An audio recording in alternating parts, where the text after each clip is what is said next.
Chapter 3. The Wolf and the House Dog. There was once a wolf who got very little to eat because the dogs of the village were always wide awake and watchful. He was really nothing but skin and bones, and it made him very downhearted to think of it. One night, this wolf happened to fall in with a fine fat house dog who had wandered a little too far from home. The wolf would gladly have eaten him then and there, but the house dog looked strong enough to leave his marks should he try it. So the wolf spoke very humbly to the dog, complimenting him on his fine appearance. "You can be as well fed as I am if you want to," replied the dog. "Leave the woods. There you live miserably. Why? You have to fight hard for every bite you get. Follow my example, and you will get along beautifully." "What must I do?" asked the wolf.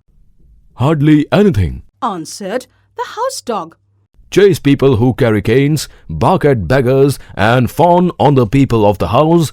In return, you will get tidbits of every kind: chicken bones, choice bits of meat, sugar, cake, and much more besides, not to speak of kind words and caresses. The wolf had such a beautiful vision of his coming happiness that he almost wept. But just then he noticed that the hair on the dog's neck was worn and the skin was chafed. "What is that on your neck?" Nothing at all," replied the dog. "What nothing?" "Oh, just a trifle." "But please tell me." "Perhaps you see the mark of the collar to which my chain is fastened." "What? A chain?" cried the wolf.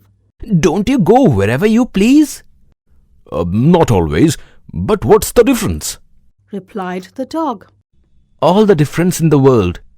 I don't care a rap for your feast, and I wouldn't take all the tender young lambs in the world at that price." And away ran the wolf to the woods. There is nothing worth so much as liberty.